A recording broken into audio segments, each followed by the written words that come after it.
Guys, we are in Hotlanta for episode 2 of American Ninja Warrior. We're getting the qualifiers going, so stick around because you're not going to want to miss it. You're tuning into the destination for TV superfan discussion, AfterBuzz TV. And now, let the buzz begin. That's right, baby. Look at these lights. It is a full-scale production. If you're not watching the video version of this show, this is why you should. People on iTunes, get it together. Watch the video. You get the full production. Oh, I'm so excited. We are going with episode 2 of American Ninja Warrior right here on AfterBuzz TV. My name is Ty Matthews. Y'all can find me on Twitter, on Instagram, at Ty Matthews PMA, as well as various other after shows.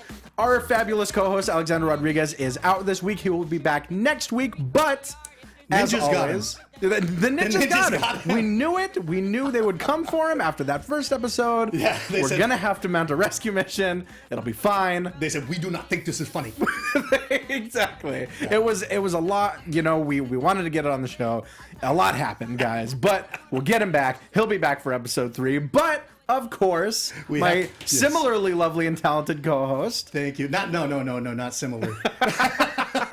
Lovely and talented in a much different, unique way. Thank you. We're going to rescue him from Nanda Parbat. And I'm Chris Howard. You can reach me during the show or after the show, or anytime you want to reach me at Chris Howard Live on Twitter and Instagram. You can also find me at legendarylivingdaily.com. You'll be happy you went there. And legendarylivingtv.com for YouTube. There you go. All right. Guys, write it all down. Write it all down. It's a lot to gather, but it will be worth it. Yes. We're here with the next set of qualifiers. We're in Hotlanta, the ATL, whatever you want to call it, for episode 2 of American Ninja Warrior. You were sounding very announcer-like. You almost sounded like you deserved to be on the show. That's what I'm going for. That's what I'm going for. Got to have a commanding presence. That's right. No, it was commanding, and we're going to command our way into the first part. I'm sounding like Akbar. You're sounding like Gbaja-Biamila. Boom. We got to get his name in every episode. We're going commando. Now, there you go. Now, one thing that I didn't realize that these obstacles were going to change episode by episode. Forgive me, I'm a novice with American Ninja Warrior, but I'm learning as we go. So let's recap these obstacles. We start, as we always do, with the floating steps. Wow. For some reason, they seemed maybe higher or steeper. It's like a steeper angle they did. It seemed like last week in the LA qualifiers, it seems like people were just bouncing off of them one by one. But this time, it seemed like almost everyone was really taking their time, getting on one, waiting, then jumping to the next one. For sure, especially for the first 3/4 of the show. Then it started to speed up a Exactly. little bit. Once we started getting like the veterans in there, then we started seeing people just blasting through them. Right. We get the floating steps. We go right into the Big Dipper, which is like, I'm surprised that an obstacle like this was this early in the course. It's tough. Because this thing looks tough. Basically, people are grabbing onto a horizontal bar and almost riding it like a roller coaster through this dip.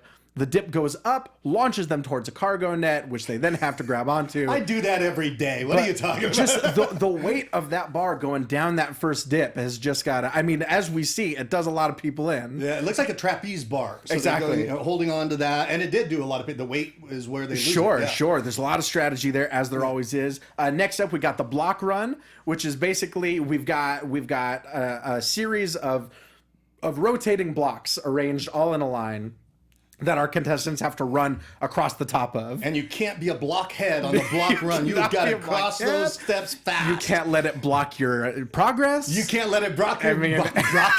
Brock Lesnar's going to be back on the UFC. Yes. There you go. And you can't let it block your progress. You got to keep moving, yes. Both of them. Yes. After the block run, we've got the spin cycle, another very, very tough obstacle. Like that.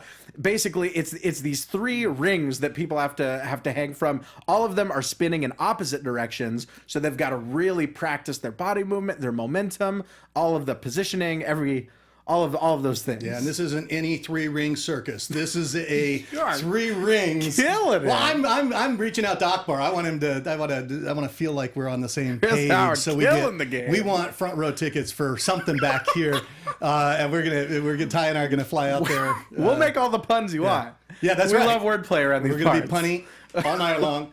But we love American Ninja. What's that, Alex? I said you're killing me, Smalls. He's killing it. Comes. So good. We're making up for So good. Alex not being here. But after our contestants get through the spin cycle, it is down to the pipe fitter, a brand new obstacle. It starts with one pipe at an angle. They have to climb up that, much like some sort of a monkey would, like a coconut tree. It looked like a coconut tree, right? You can use your legs on that, but once you get up to the top, you have to transition to two floating horizontal pipes, which you cannot use your legs on. You only have to have both hands on your pipe. Yeah. Come on. No, I'm saying we're keeping it real. Just keeping it real. You've got to No feet, no transition legs. to these floating pipes with only your upper body. That's correct. Get across those two. Get to one more angled pipe down to the Shimmy your ground. way down. And then it is time, as it always is, for the warped wall. The biggest warped wall of them all. I believe it's 14 and a half feet.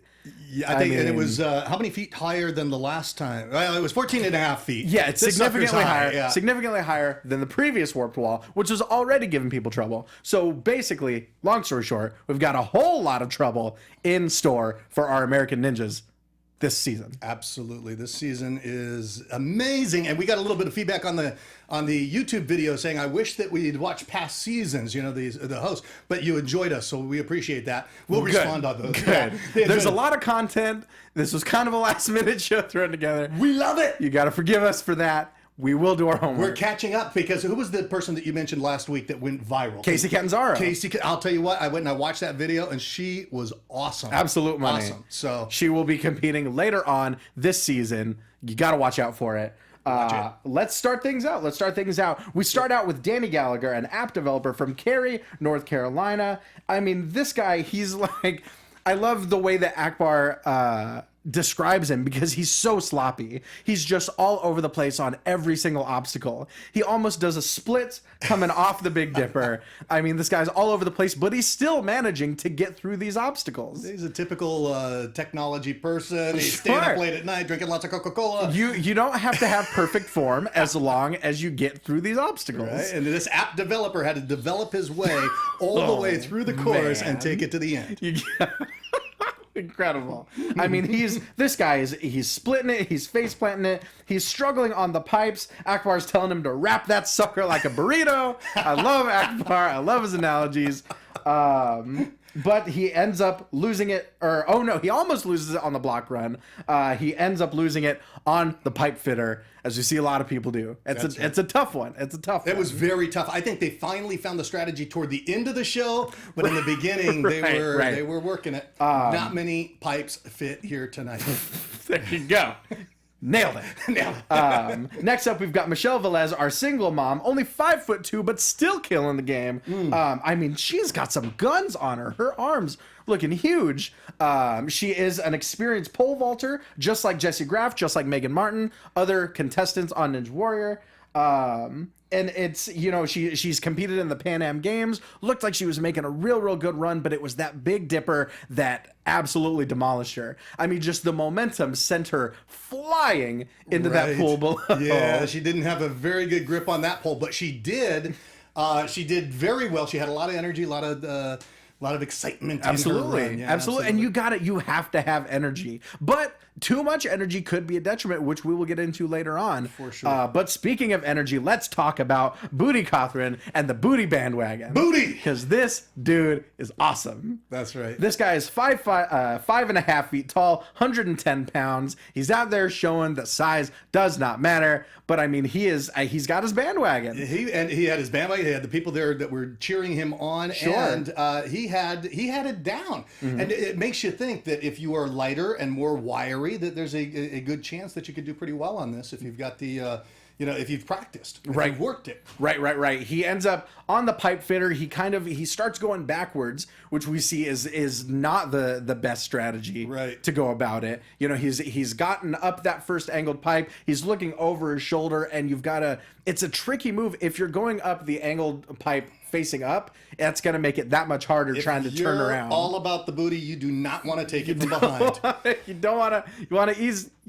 I'm not even going to talk about booties, but Bootie Cothran almost got it. Doesn't quite make it. That's right. He didn't make it, right? There's a lot of people to get through this episode. I know. There were a lot of people going through. I do not know. Yeah, I don't think he made it. I don't think he made it. He did a great run. But, he had a great crowd there with him. A lot Sure. of excitement once again, but did not make it. But he lives in a place called the Possum Kingdom, so really everybody wins. If you're going home to the Possum Kingdom, there's no losers there. And he still scratches his back with a machete.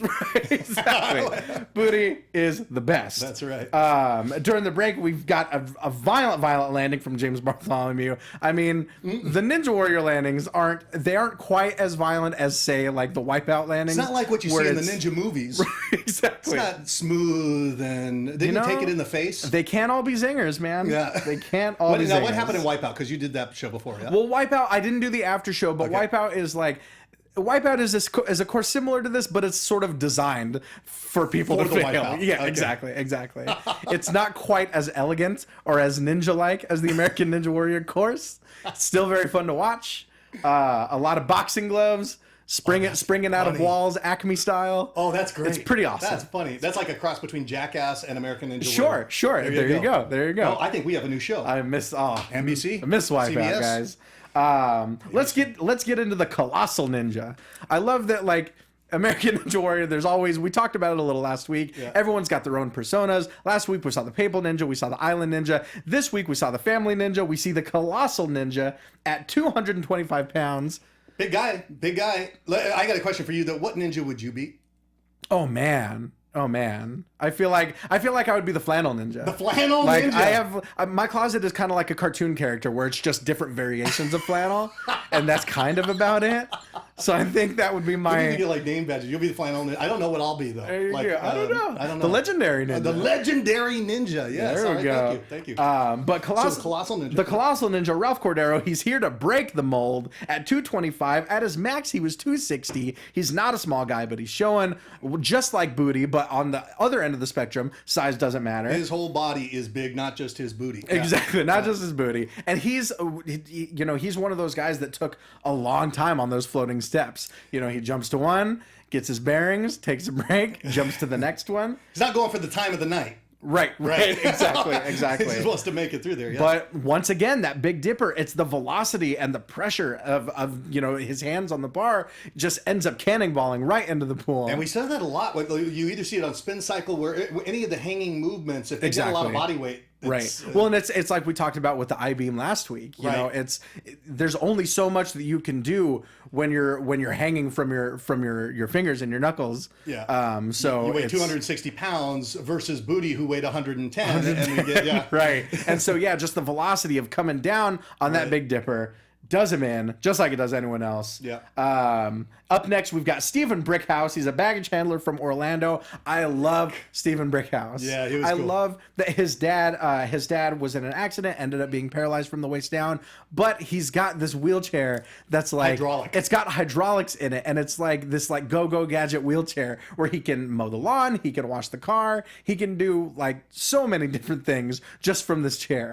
Once again, I'm just so impressed with the stories and how they weave. Each one has their story. This one is the dad that has proven that he could overcome his challenges. Sure. Now the son has to honor his dad by going through the Absolutely. course. So, and you couldn't come up with a better name for someone running the American Ninja Warrior course than Brickhouse. Brickhouse. That's their actual legitimate last name. So they say. So they say. His dad Sidney is there cheering him on. He gets some decent momentum going, but it's the block run that does him in.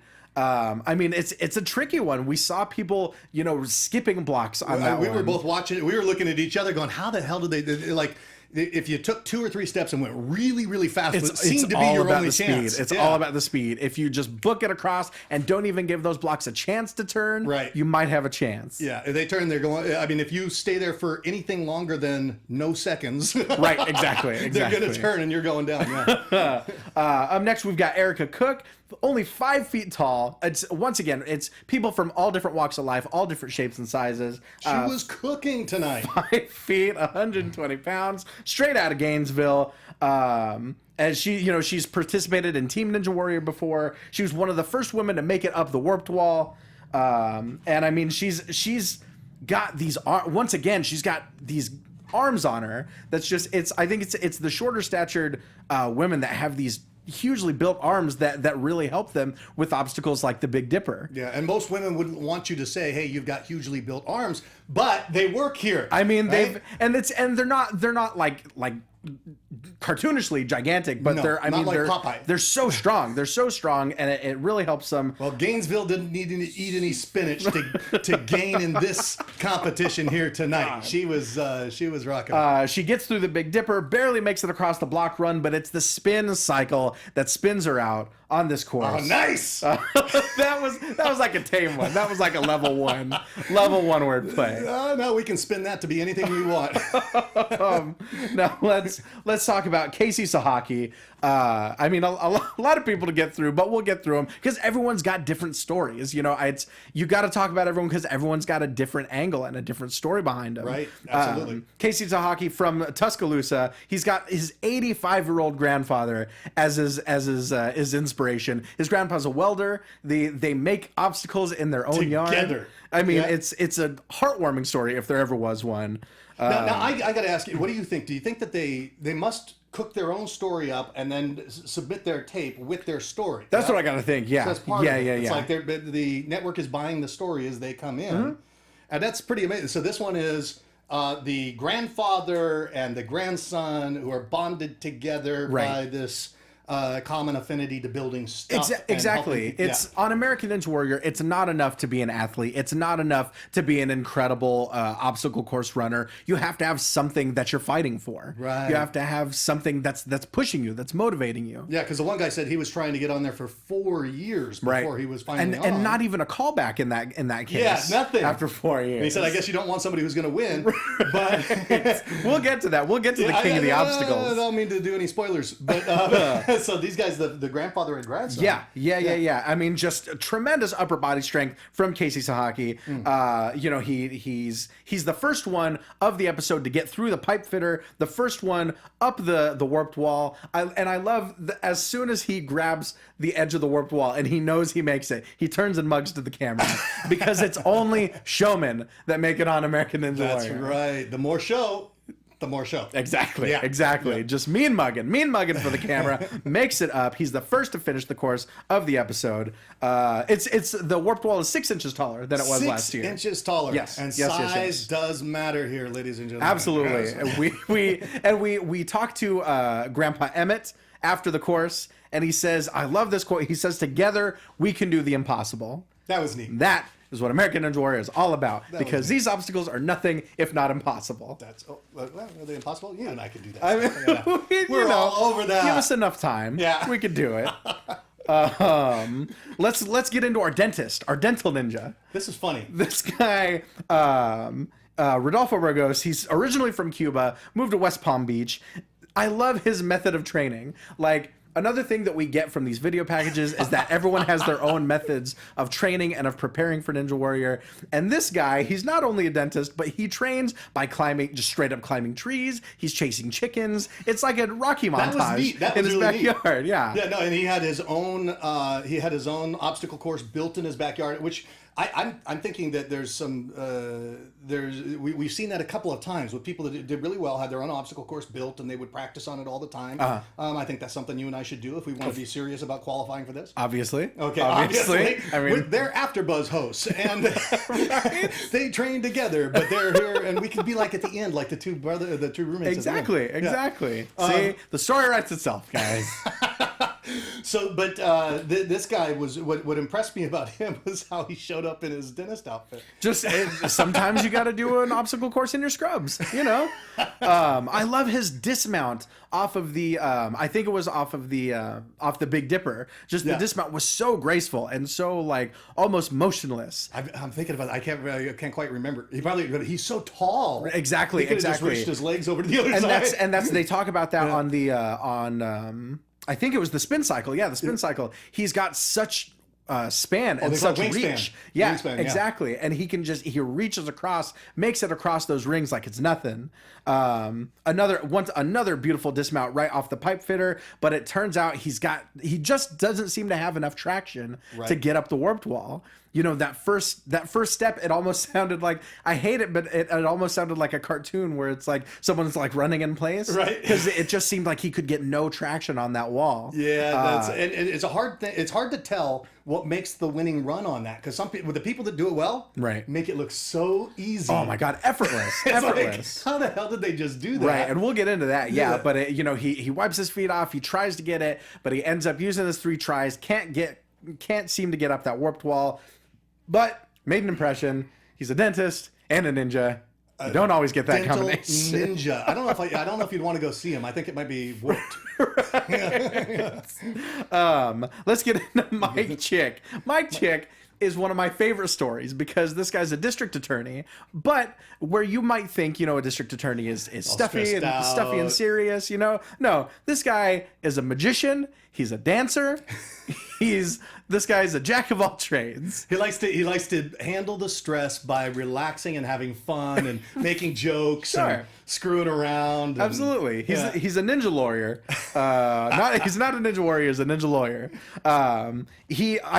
What jumped out to me, he gets across the first few obstacles pretty easily. He was, I think, the first one that I noticed that just completely skipped the first block on the block run. On the block run, really. Which is, it's a smart strategy. The best runs were like 2 or 3 steps. Exactly. Yeah. The fewer of those that you can touch, like the better off you are, because it's once you start touching those and they start spinning. I just jump over the whole thing. Exactly. Exactly. Why wouldn't you? Yeah. Why wouldn't you? So he was the Mike Chick. Now, what was his? So he was the district attorney. He was district attorney, magician, lawyer. Ends up making it through the entire course. Like we said, the people that make it up the wall make it look absolutely effortless. And this is one of them. He just flies right up it. He did it. Yeah, he made it all the way up to the top, and then he did a little break dance or something. He pop locked and dropped it. There was a big face in the crowd. That was awesome. Yeah. I love a Ninja Warrior crowd. There needs to be more big faces in the crowd. There you go. It's a jarring image, but it's compelling TV. Yes. Next up, we've got Dynamite, Ronald Washington, 22 years old.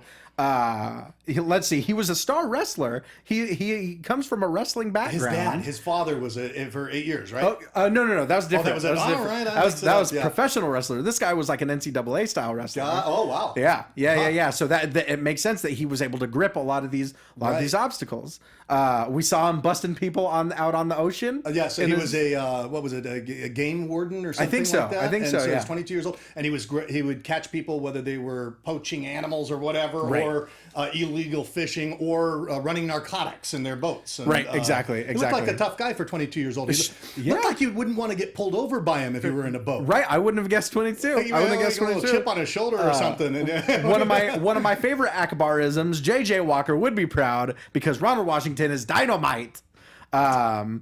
He ends up failing out, but on kind of a technicality. What's that? He ends up face planting, and he would have made it, but his feet just barely touch the water. Oh, and if any part of your body touches the water, you're on the Dunzo list. You blow up your chances of making it. And Dynamite blew it here tonight. That's right. And he did a face plant in the process. Unfortunately, it's such a bummer because he was making such good progress, but. Them's the rules. Sometimes it bees that way. Sometimes it bees. That's that way. Next up, we've got Spencer Wyckoff is our next ninja, and this guy is 6'7" tall. My God. Like, he's a monster. We talked about, size playing a role in Ninja Warrior, but you've got to think that being that tall puts you at an extreme disadvantage for a lot of these obstacles. Yeah, it kind of goes both ways, though, don't you think? There's the disadvantage and then there's the advantage. This is true. Some you've got the wingspan. This is on true. Others, you've got the weight that's going to work against you. That's very true. That's a good point. That's a good point. Yeah, it seems to work in his favor on the spin cycle, but. Wait, does he make it to the space? He actually he ended up falling at some point, didn't he? Yeah. Because his sister, he would carry his sister around because she had MS. Yeah, she had a type of muscular dystrophy called FSHD that he talks about his backstory and doing his first obstacle with her on his back the entire time. Yeah, he was running and carrying her on his back. I mean, just an absolutely insane story, but it's absolutely incredible. What was amazing was how she looked up to him. You could see it in her eyes that Exactly. she really admires her big brother. Yeah. And he said that he was running the course for her. He certainly took that in there. And when he made it to the as far as he made it, because I'm trying to think right now where he fell. I know he made it through the Big Dipper. I think he had an unsure grip at one point. I think it was on the spin cycle. Yeah, probably. Right. Yeah, and then when Christine was interviewing him afterwards, she said, do you think that you having your little sister here watching you do this, that helped you through? He said 100%. Having my family here, my sister here, I carried them with me every step of the way. Sure, it's such a tight knit family that it's got to push you so much farther than you might otherwise. Absolutely. You got that motivation, that drive. You're doing it for something that's bigger than just an obstacle course. Right. Exactly. Next up, an obvious highlight of the episode. We're talking about Crazy Craver, y'all. Oh my God. Crazy Neil Craver. And this guy, just his audition video alone, The gold shorts. there's so much fire. Actual fire. This in was this literal video. fire. So it was pretty amazing to see that. Right. I mean, that's like television production, and he put that together himself. I think. This guy's doing curls with flaming barbells. He's running around with like sparklers attached to his flaming shoes. salmon ladder. He's got I mean, amazing, really amazing. I stuff. mean, yeah, he's got gold body paint all over him. He's got these little gold shorts. I mean, he lights up his name in flames, so he goes a crazy craver. Right. What is it, crazy craver? Crazy Craver. Crazy craver. Yeah. And this guy just blasts through this course like you would not believe. He is fired up in this course. He's fired up. Yeah, that's right. Faster by a mile than anyone that's come before him in the episode thus far. One of the hottest performances here tonight. He was fired up. He blazed through this course. Through it. Just completely effortless across the block run, across the spin cycle, the pipe fitter, makes it up the warped wall like it's absolutely nothing, and clocks in at 1 minute and 30 seconds. My God, fastest time of the night so far. For comparison, the second place finish at this point was 2 minutes and 37 seconds. So way ahead. Crazy Craver just killing it. Was on fire. Killing the game. Game. During the break, we get a couple of veterans. We get a couple of Ninja Warrior veterans. We got Jonathan Ruiz, who going across the pipe fitter, he gets blasted in the back of the head with one of the pipes. I thought he was going to get knocked out right there, but he finishes, gets across, gets up the warped wall, and finishes the course despite getting clobbered in the head by one of the pipes. That's a real ninja. Travis Rosen up next. He almost falls on the spin cycle. I mean, his landing wasn't quite graceful, but once again, another finish. Sean Murray, he's a wakeboarder, didn't quite make it through, lost on the Big Dipper, but I mean, we sure can, Alexis. But yeah, so after that, we've got the King of Obstacles, which we talked about him. We talked about the King of Obstacles. We talked about the King of Obstacles. And the King of Obstacles, blah, blah, blah, blah. I can't even say it. I guess I'm surely not the King of Obstacles. He wore his crown the entire time, all the way through the course, and he made it through. He did.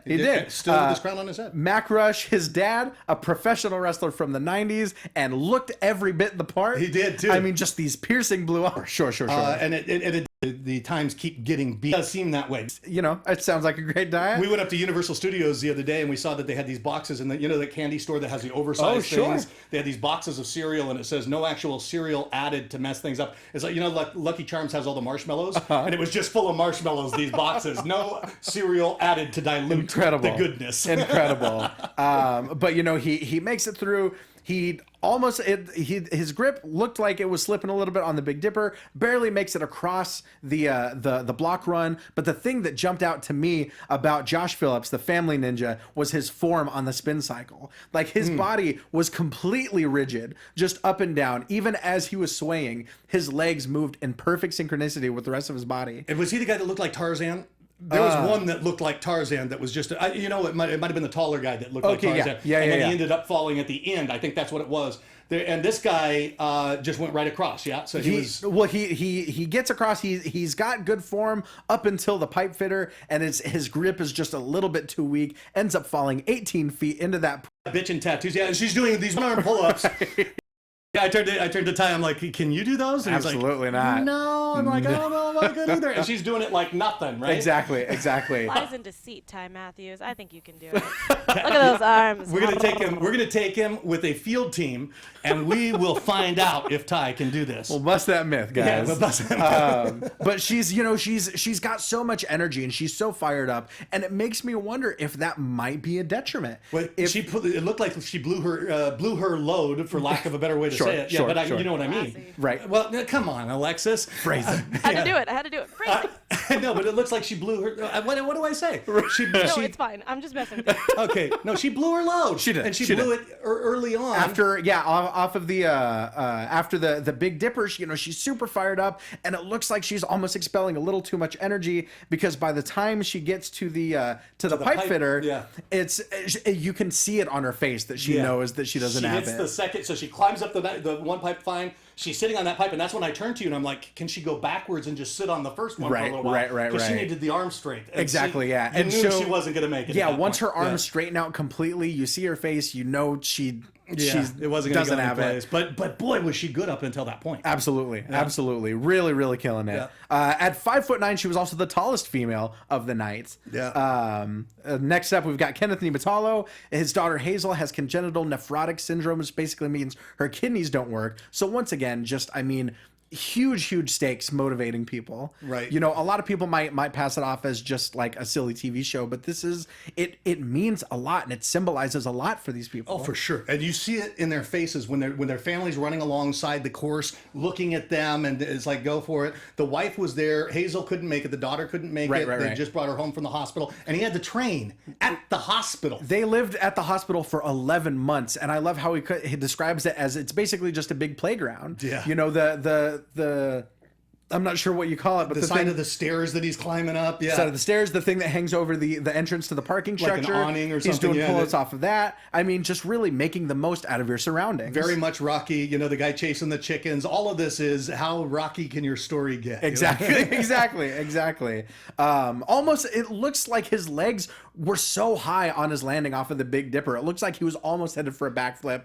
Saves himself, manages to get all the way through. He's got huge reach, so that helps him on the spin cycle. Of course, once he gets to the warped wall, makes it up like it's absolutely nothing. And for the third year in a row, he makes it to the city semifinals. Yeah, absolutely. This guy was going all the way. He made it, and it was a beautiful run. Exactly. Now let's talk about some milking forearms. Now this was where it was weird, and if Alex was here, he would have had a field day. Caleb Watson, he's a 35-year-old farmer from Sweetwater, Tennessee, and this guy is amazing. For you wrestling fans out there, this guy looks like one of the Von Erichs. He just looks like he's straight out of the farm. He's, once again, using his surroundings, climbing up silos, throwing tires around. This guy's a character, right? And he has no problem playing the dumb farmhand thing. And he was playing it up on purpose. Absolutely. He's like, if you go to school too much, you's not going to be very intelligent, are you? And then and here's the thing that was, he grew his forearms and his grip with his unique training method. Just milking cows, man. Pulling teats on cows. He says that what does he say? That's what he says. He said the harder you pull the teat. Dairy farming is set up for this course. It develops those forearms, and as we saw, it worked beautifully. And Akbar and Matt said as they were going through it, they're like, he has unparalleled grip, right? Because he has this unique training method of pulling teats on the farm. Yeah. But he flies through this course, beats Crazy Craver's time by less than a second. Yeah, by less than a second. I was off of my seat as he was going up that wall. I was watching the clock. 7 was up there on it. They had a big smile up there as well, and he just went roaring all the way through it. Less than a second. Up next, we've got J.J. Woods. He's an all-star veteran of American Ninja Warrior. They build him up. This guy is built. He's 5'9", 168 pounds. Jackhammering. This guy, he just switched to a paleo diet. He's a stuntman on the new Baywatch movie. He's absolutely in incredible shape, but he ends up getting felled by the Big Dipper right away. Everyone thought that it wasn't a matter of if he was going to finish the course, just a matter of how fast. Yeah. And it's the Big Dipper that killed him. And it was a matter of physics. Right. Because as he starts going down that dip, his left arm comes out in front of the right one, tries to compensate, but as he goes up the launch, just has no momentum to grab that So net. imagine a what do you call it? A trapeze, Right. And you've got one hand out in front of the other, and when you try to readjust, it throws the balance all Exactly. off the It way. completely, it just stops him right in midair. He doesn't have enough momentum to reach that cargo net. And just like that, I mean, it's an upset. Yeah. You know, this is what upsets look like in American Ninja Warrior. And everyone is pretty bummed. Yeah, everybody was bummed. I mean, you got to imagine he's been training for a long time for this. Absolutely. He brings his fans with him, his friends with him. There's Right. they've got a lot invested in this. It's But not, it's you know, but I mean, it's like he said, it can happen to anyone, no matter what skill level. Yeah. You know, one wrong move like that could send you down into the water. anyone can fall, but not anyone can make it to American Ninja Warrior. There you go. Next That's up, right. we've got our odd couple. We've got our roommates, Drew Jeschel and James the Beast McGrath. I love their road trip to ATL. Just like straight up old school Oscar and Felix. One of them silly, one of them straight laced. Right. But- Although they don't look quite like Oscar and Felix Not of quite. old, Not but- quite. But you know, they're veterans of American Ninja Warrior. Everyone loves them. Everyone's got the shirts. Just beast it. So first up, we've got James McGrath, and he makes it all the way through in 1:45. Nice run. It didn't quite take first place at that point. He got not quite. we were at 130. We were still our dairy farmer was still in first place at 129. And he made it with that grip with one hand. Exactly, With these extra exactly. strong forearms from the teat. Exactly. James McGrath, he gets caught up on the pipe fitter a little bit, but makes it all the way through. 1:45. And of course, everyone that's supporting him changes shirts immediately to then support Drew Jeschel because they're a team. It's a tag team. It's a tag team. It's a package deal. A package deal, just like in wrestling. You tag the other guy's hand, you're in. There you go. And they tagged them. They had the support that transferred right over. And this was an incredible run. And at Drew the end. Jeschel, Yes. my God. This was wild, wasn't it? I mean, he was just we were talking about the block run. Yeah. And we were talking about people just going over it, flying yeah. across in a couple steps. Did you see this guy step? Like barely touch those blocks, maybe two of them. And But how, I mean, how about when he turned the corner to go up the warp wall? oh my God, flying through because he knew that he had a time to beat, Right. So he was not And wasting it was so any close. time. It was so close. Well, it seemed like it was going to be close at that point, but by the time he flies up that wall and hits the buzzer, He only beat it by a second. he finished this course in 1:19. Oh, you're kidding me. He beat Caleb Watson's score by 10 seconds. What do I know? But when he went around that corner, that was what got me. When he went around the corner and he had just recovered from the spin cycle. Right. He comes around, and everybody, when they get to the warp wall, they stop, they evaluate it, they look at it. He didn't take even a second to evaluate. He comes up, it takes like 2 steps that almost look like a false start, and then just boom, goes right up. And I was like, oh my God. It's right up. I've never seen anything like that. And then stretches over and reaches for it. Exactly. Yeah, less than 1.5 minutes. Beats second place by 10 seconds, which was already an absolutely unfathomable run. But I mean, this guy, there's a reason they call him the real life ninja because he flew across like that was his calling. Yep. Well, these are some tough competitors. This is gonna be Absolutely. a fun season. I mean, it's going to be a great season. This was our ATL qualifiers. Next week, we've got Brian Arnold. We've got a NASCAR driver in Ricky Stenhouse Jr. So there's a lot to tune in for. I'm not sure if we can't really do predictions on American Ninja Warrior. I don't know how we would predict it. No. I can predict it. I think we're going to be on the show this season. I think somehow they're going to reach out to the AfterBuzz team. They're going to bring us out there, and I don't know if they're going to have us run the thing or test some things or maybe test some things. And if we die, they don't actually put it on the show. I don't know what it's going to be, but I think we're going to be on the show. Who knows? There's going to be obviously lots of wipeouts, lots of ninjas. Lots of ninjas. You know what you're getting in store for when you watch American Ninja Warrior. So Yes. we hope you'll join us when we talk about episode 3 next week. Now, while Ninja Warrior itself is switching to Mondays, we will still be on Wednesdays. So That's right. we hope you'll join us. Yeah, same bat time, same bat channel. We had a little premature music there.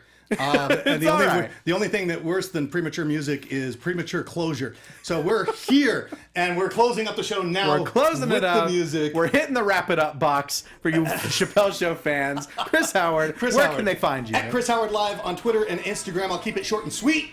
There you go. As always, you can find me on Twitter, on Instagram at Ty Matthews PMA, as well as various other after shows, including Monday Night Raw, Houdini and Doyle, right here on American Ninja Warrior, American Grit. Our season finale is tomorrow night, and of course, Lucha Underground, if you're into Lucha Libre, and I know you are. But guys, we hope you enjoyed this time with us. If you're on iTunes, remember, download, review, comment, subscribe, rate 5 stars if you're nasty. If you're on YouTube, leave us a thumbs up, leave us a comment. Find us on Twitter, find us on Instagram. You like American Ninja Warrior, we like American Ninja Warrior, We like so ninjas. let's all talk about it together.